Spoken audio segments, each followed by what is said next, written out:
My novel is a satire of the wellness industry, and I know that January is the month where we all do dry January, or we do detoxes or cleanses, or we swear we're going to do 30 days of yoga in a row. And so I thought, wouldn't it be funny to stage some kind of digital performance art for the month of January? I'm Leigh Stein, and I am the author of the satirical novel Self-Care. In January, Leigh shared this digital performance art project in her newsletter, Attention Economy. She titled it Autofanfic, and I opened it immediately upon spotting that title. She posed this fantastic question to her readers, quote, "What if you could think of the internet more like going to the playground with your friends and less like going on QVC and questioning every choice that led you here?" And at the end of last year, I felt like my brand as a book coach and a book publishing expert was gaining supremacy over my identity as a novelist and an artist. And I really want to be known as a novelist and a kind of cultural critic first before my book coaching work. Like when I think about, my future obituary, I wanted to say, Leigh Stein wrote funny books. And so what I did at the end of December of last year is announce that I would be leaving book publishing and accepting a job at Ritual, the wellness company. And I should spell it since this is an audio program. So the company is spelled RICHUAL. In other words, Leigh decided to perform on Instagram as if she were a character in the world she created for her novel. And now, remember, my novel has been out for 3.5 years. So my followers who have read the novel got the joke right away, and they thought this is hilarious because they recognize the company's name. Like many artists and creatives, Leigh wears many hats. She's a novelist, poet, cultural critic, and coach for authors. And when you wear many hats, who people think you are and who you think you are can easily get disconnected. You might become more known for one identity, while another identity fades into the background. And that's what today's episode is all about: identity management, performance art, and social media as a playground. I'm Tara McMullen, and this is What Works, the show that rethinks work, business, and leadership for the 21st century economy.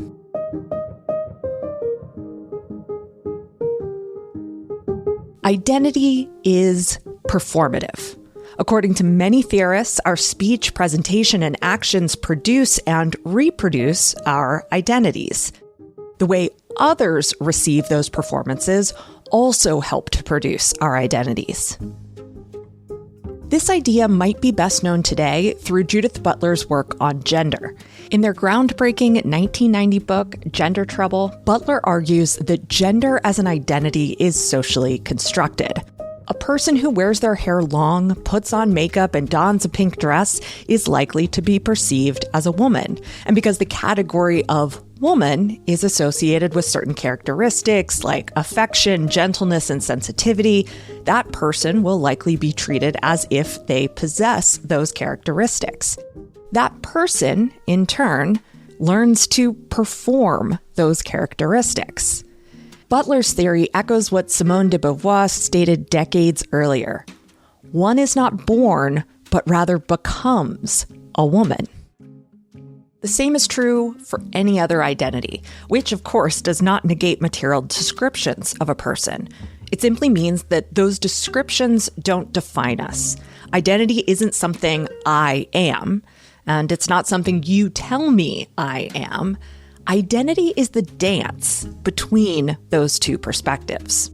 So when Leigh realized that her Instagram followers were receiving her as a book coach and publishing industry expert rather than as a novelist and satirist, she decided to orient her performance to the identity she wanted others to receive her as.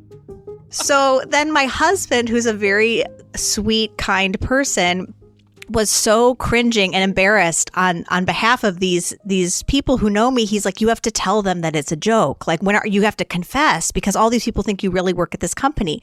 But I was like, no, I'm not going to confess. I'm going to double down on the joke. I'm going to make it more clear that it's a joke so that they can feel like they're in on the joke. Also, it was my husband's idea to purchase the domain weareritual.com and have that redirect to my website for self-care. So I changed my link in my Instagram bio to weareritual.com. So I tried to make it easy. If you were asking yourself, is Leigh kidding or serious? You could click the link and find out it's a joke.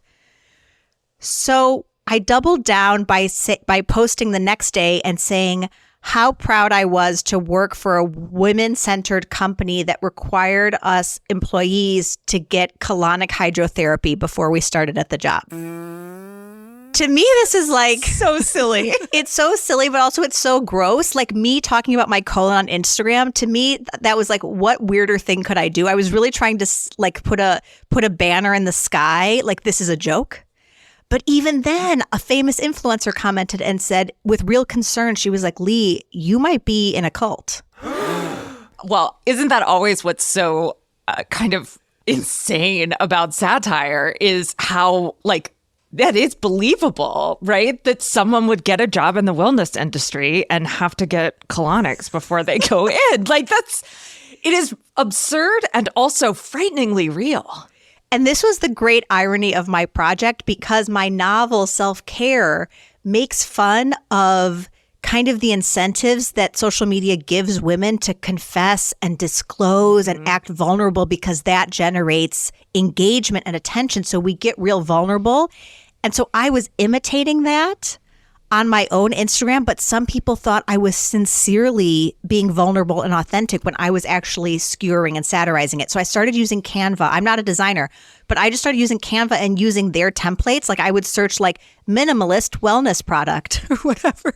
And I would create these like visual satirical posts. And then I did this for a month or two, and I started getting DMs from people that are like, Leigh, your content is too good. Like Instagram is showing me vitamin ads for the first time because I'm engaging with your content. So my content looked so realistic that Instagram was showing it next to real vitamin ads.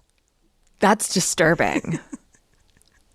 That's seriously disturbing. But also Canva is a rich playground for anyone who is wanting to satirize a wellness brand. And so I decided to call this project Autofanfiction. It's like I'm creating fan fiction of myself, of my own fictional universe, of my own novel, using Canva and just using my own imagination. So I did this for a couple months, but it needed to build to something. It needed to go somewhere. It needed to follow a narrative arc. And so I felt like I should announce that I was let go. To kind of end the prank, I decided to say that I had been fired, and I thought, what could I be fired for? And so I thought, I'll get fired for speaking about my employer-mandated colonic hydrotherapy, and I'll say that I violated my employment contract. And I filmed this reel in my car. Like, it looks like a TikTok reel. I'm in my car. I'm wearing my winter coat. I'm pretending that I just got out of my meeting with HR, and I've been fired. So I just had my meeting with Sean from HR, and she was like, did you post on your personal social media account that Ritual requires employees to have colon hydrotherapy? And I was like, yeah. And she was like, well, that violates your employment contract. And in the moment, I just totally froze. And then I burst out laughing. And this woman was like, do you think this is funny? And I was like, yeah, actually, I do think this is funny. Because when I started my prank, I had archived my entire feed. So I started from zero on Instagram. I had archived all my previous content. This ended up being the first reel I ever posted. And I think because of that, Instagram rewarded it because Instagram was like, go Leigh, we want you to create more reels. Because it was my first reel, it started to go viral. And as of today, I think it's been viewed almost 800,000 times because so many people thought it was real. Because I'm very like straight-faced in the video. What I'm saying, what's coming out of my mouth is like absurd, but I play it very straight. And so it went viral. And then suddenly I started getting all these followers and all these people trying to figure out, is it real or is it not? In the video, I say, how could I be fired? You know, I have freedom of speech and I can talk about my squeaky colon if I want to. So then I get all these men in the comments explaining to me that that's not what freedom of speech means. And this confusion and their outrage drives engagement.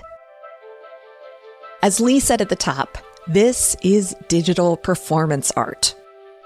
Leigh intentionally constructed her autofanfic to perform her critique of the wellness industry, influencer culture, and social media marketing. And by performing that critique, she was also performing her chosen identity. Western, modernist, and postmodernist performance art developed in Europe and the US in the mid-20th century. According to Sarah Urist Green, a curator and host of the art assignment, performance art was born of a desire to flatten the hierarchy inherent in traditional art forms so that the artist could reach an audience directly. Rosalie Goldberg, a scholar of performance art, asserts that, quote, provocation is a constant characteristic of performance art, a volatile form that artists use to respond to change and to bring about change. Satire functions similarly in that it provokes its audience by exposing the absurdity of something or someone. Oh, and then the other thing that happened that was so funny was that some of the comments on the viral video were from people who developed a conspiracy theory that I was hiding the true identity of Ritual, RITUAL, the Real Vitamin Company. And so they started tagging in Ritual, the Real Vitamin Company, and then the Real Vitamin Company joined in and started playing along, and they posted, yes, they posted, is this why you haven't been in the office lately? And I was like, I'm screaming, I'm dead. This is the funniest thing that's ever happened. I just feel like we're in a golden era of like brand social media managers that like will jump in the comments. It's so much fun. That was like a highlight for me when they started playing along. Like Leigh, I love that there are social media managers out there who are performing the brand they represent. And sure, I could unpack how dystopian that is, and maybe one day I will. But today, I'm happy to say that it's hilarious and in its own way, humanizing. Or at the least, it reminds us that there are funny, savvy humans behind the social media of brands like Steakums, Charmin, Taco Bell, and Wendy's. And to me, it begs the question, what if we treated our social media accounts like those savvy humans treat the brand accounts they manage? Because here's the thing. Here's what I loved about Leigh's project. It exposes the performance at the heart of all social media content. We've been coached to put our real selves into the content we create. Authenticity is attractive, they tell us. But we know our real selves and our authentic sharing is mediated through platform logics and algorithmic distribution. We know that the experience of being ourselves in these digital spaces is often alienating and objectifying. So what if, like Leigh, we just embraced the performance? What if we accept that the identity we perform in digital spaces is ours to play with? That doesn't mean we can't be smart or strategic about it, just that we use the constraints and incentives of the platforms we inhabit to our own advantage. We use them as tools for performing the identity we choose and achieving the objectives that are important to us. And that leads me to the end of this particular story. So I then said that I decided to write a memoir about my experience at Ritual. I'm not going to lie, when I woke up this morning, my colon was feeling suboptimal, but I'm also just so appreciative and buoyed by the support that I've gotten on DMs from people asking me if I'm okay, asking me if I have legal representation. I also have gotten several inquiries from literary agents. I know how hard it is to sell a book right now, and so to have these literary agents reaching out to me and saying, have you thought about writing a memoir about your experience at Ritual? Honestly, like, I would rather have a literary agent than a lawyer at this time. But I had to wrap this up pretty quickly. So I basically said I was going to write a memoir. Then I said, no, I've been advised by my legal team that it would be too risky to write a memoir. I decided to write a novel. I told everyone I was writing a novel in the weekend, and I told everyone I sold the novel. And I basically just used my publisher's marketplace, like deal announcement for the book.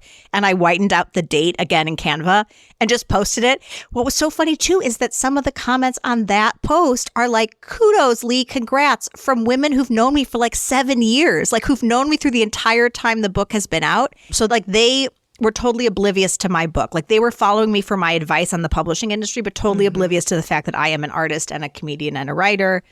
So then I basically announced that the book was for sale. And so this was the trickiest part of the whole stunt, right? Is to take the people that watched my viral I just got fired from my job video and convinced them to buy a book. This was the hardest part of the stunt. But I did it. I went on camera. I confessed. Hi, I'm Leigh Stein, and I write books about what the internet is doing to us.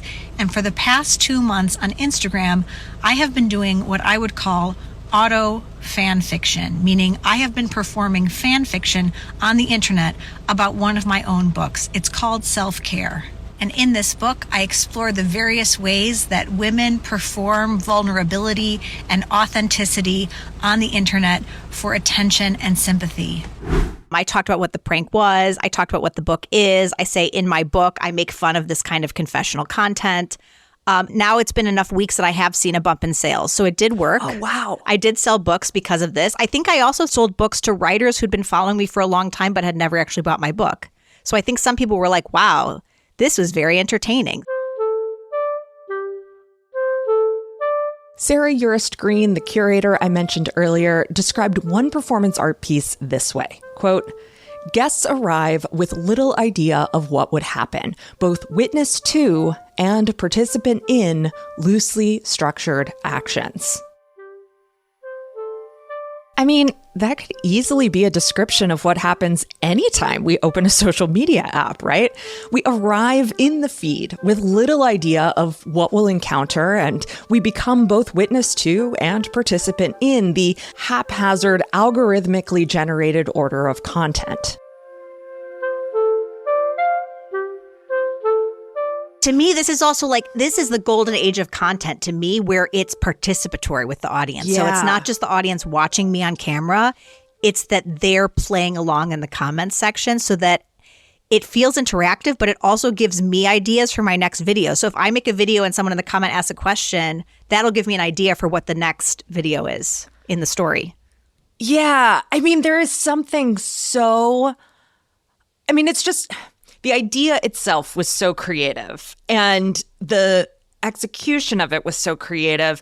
And it's like the thing that is missing from so much social media use, especially when we're thinking about writers and artists and, creators broadly defined who are trying to promote themselves online. We miss that, the creative bug that's actually that you can actually harness. I would is this an idea that came to you in the shower? Is it something that you put together over time? Where did this idea come from? Well, you know what? Last fall, I was asked to blurb someone else's novel, and they sent me the description of the novel and the cover. And it was the same as my novel, Self-Care. It was the same cover design concept, and they had the same tagline. And I was like, wow, that's a lot of chutzpah to ask me to blurb this. And I showed it to a friend of mine, and my friend was like, that's fanfic. She wrote fanfic of your book. And that's when I thought, well, if she wrote fanfic, why can't I write fanfic of my own book? Why couldn't I do self-fanfic? And so that's where the seed of that idea came from. If other people are writing derivative books based on the success of my book, I actually just got another request last week for a blurb that also for a book that sounds exactly like Self-Care. So the success of my novel Self-Care is letting other writers sell their own satires of the wellness industry. It's incredible. But it's why can't I live in the universe that I created? I think a lot of people see their social media life as drudgery.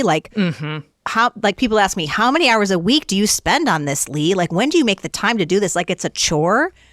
But to me, it's I work all day so that I can have time to have fun on the internet, because I still find it like a playground. I like being there. I like playing. I like trying things and goofing around. I don't have to be perfect. I'm not trying to get a book deal from my Instagram video. It's playful. It's lower stakes. Yeah. I try to help writers think of their book from a reader's point of view. So there's your inspiration for writing the book and the meaning the book has to you and your fantasies of how publishing that book will change your life. But if you can shift your mindset and say how is this going to change your reader's life? Is it going to change their mind about something? Is it going to entertain them? Is it going to help them through a difficult life experience? Is it going to inspire them to go for something big in their life? Once you can think about it from their point of view, that helps you pitch it. And it also helps you think what is the content that you could create that would add that value to your reader's life that's not just self-promo, because that's what writers mostly do, and they feel gross doing it. They don't like it, but they're like, my Kindle sale today is $2.99. Check it out. And you can tell they're so uncomfortable. They don't even want to be talking about their Kindle sale, but it's like, to them, they're like, I guess I can create content out of that, but that's not adding value to my life. I'm not trying to save $3. I'm on Instagram to laugh. I mean, I really want to be entertained is why I'm on Instagram. Other people are on Instagram to feel inspired or motivated during, when they're bored or they're having a hard day at work. They go scroll. But it's like thinking about who is showing up to scroll, why are they scrolling, and what could you give them that would stop their scroll and change their perspective or change their mind or make them smile.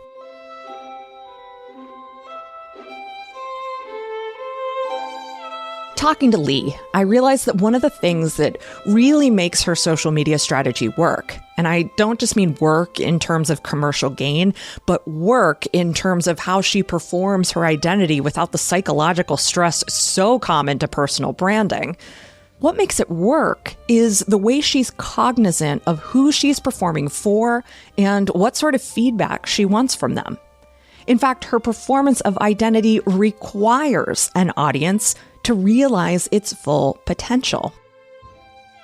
And that leads us to Leigh's other identities and how she performs them on social media platforms for different audiences. So you've got sort of Instagram has become this place for Leigh, the satirist and comedian and artist. You've got TikTok, where you're more of the book coach. You've got a Substack. Talk to me about what the strategies for each of those are and what your goals are for each of those platforms, and we'll go from there. Yeah, so it's important to know about me that I've been extremely online since I was a teenager in the late 90s.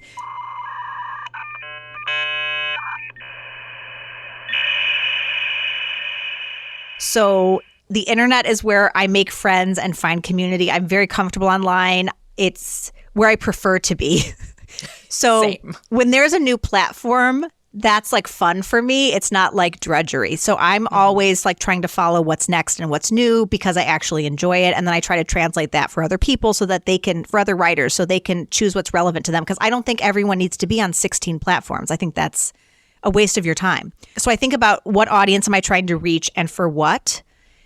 So doing this Instagram experiment and trying to really pivot my brand on Instagram from book coach to satirist was really helpful for me to kind of separate all the different things I'm doing. So now Substack is the one place where I'm offering free book publishing advice and content.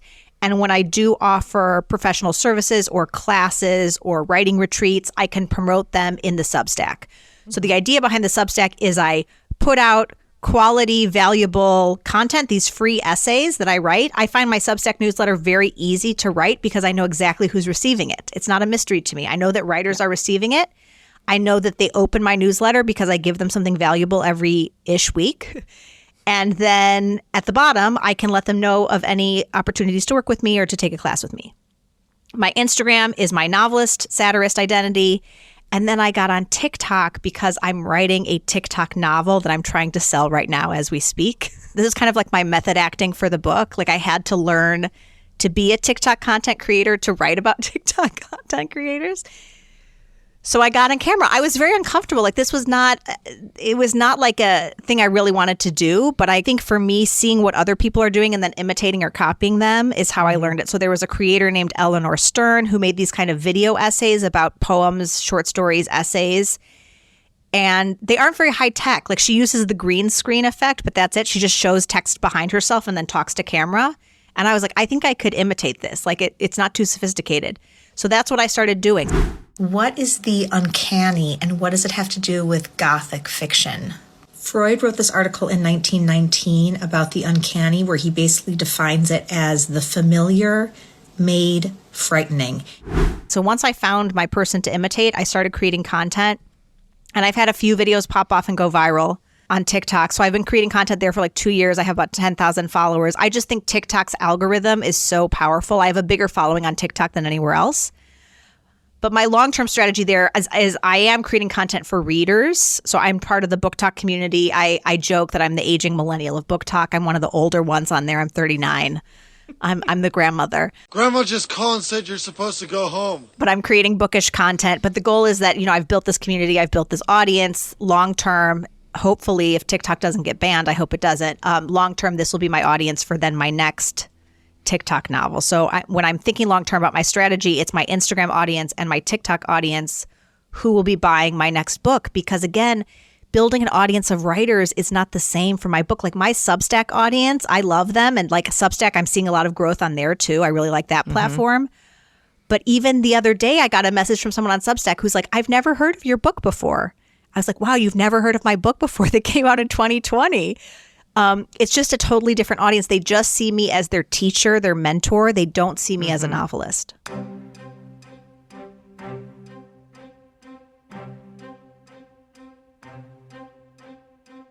Theorist Roland Barthes argued that the reader participates in creating the meaning of a text. The author puts their own interpretation onto the page or the performance, but that text remains open and malleable. The reader's interpretation is as much a part of the art as the author's interpretation. In the case of social media, the content creator puts their own identity performance into the content they create and share. But the meaning of that identity remains open and malleable. The viewer's interpretation matters too. The viewer's interpretation provides the feedback through which the performance is further honed and reinforced, echoing Butler's theory of gender performance. Now, an author or filmmaker publishes a completed text and the audience receives it. But with social media, texts are published, received, and refracted back to the creator through the audience's action.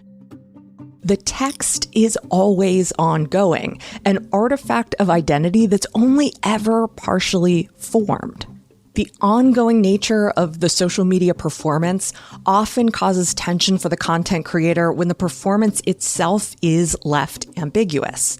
That is, when we're not quite clear on who we're trying to be, what we stand for, and who our performance is actually for.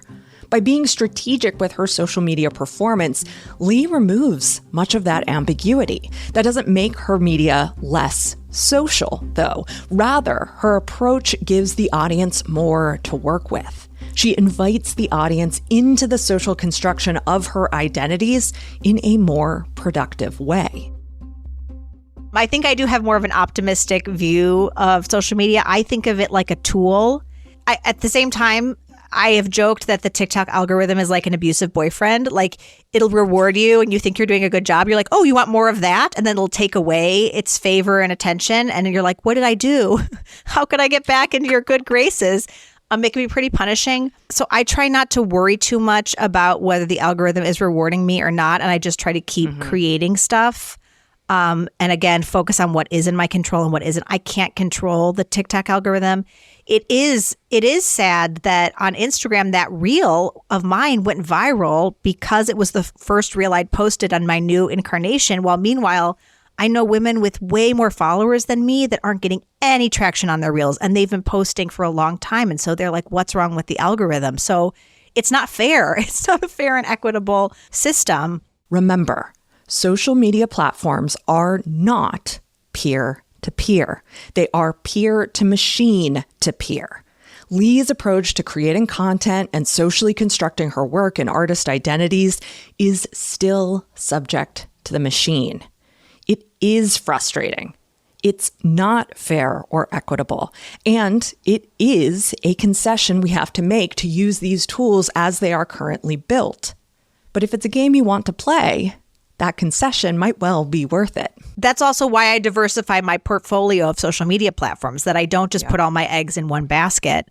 And I have been advising clients lately who are totally focused on TikTok, like maybe let's do a little Instagram in addition to TikTok, because we don't know what's going to happen with TikTok. This is all going to keep changing. If I know one thing from being on the internet for 25 years, it's that the platforms are going to keep evolving and changing. So we have to keep pivoting and adapting if we want to make a living for our art. Like this is a really rarefied thing that I'm doing, that I want to make money as a creative person. There are a lot of other things that I could do, but I have chosen this path. And so this is kind of the game that I feel like is necessary to play to stay in my career. Leigh's sentiment here echoes the great RuPaul. Once I studied the way society is and how people put on these roles, I realized it was all a game. It's all an illusion. So I said, you know what? I'll have fun with the illusion. Leigh is having fun with the illusion. And I think that might be the healthiest approach to social media and the creator economy that I've heard yet.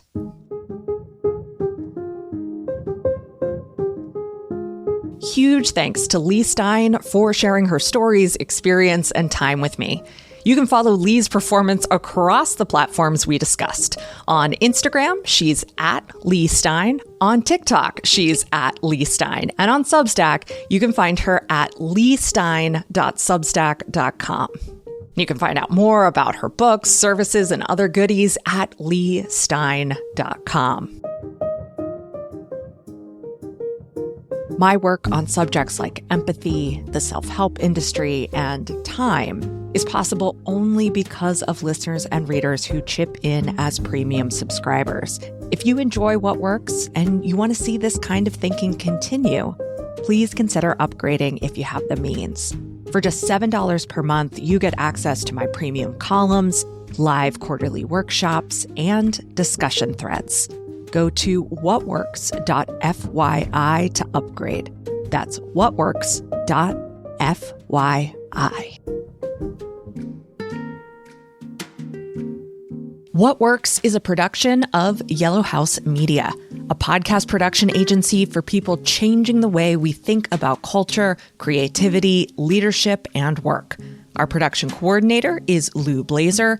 Our production assistant is Emily Kilduff. This episode was written and edited by me, Tara McMullen. Marty Seafelt is our audio engineer, and Sean McMullen is our fearless leader and executive producer. What Works is produced on stolen land. We're grateful to the Susquehannock and Conestoga peoples who stewarded this land for thousands of years before the arrival of white colonists. The Yellow House is on the unceded land of the Ktunaxa Nation and the tribes of the Salish and Kalispel.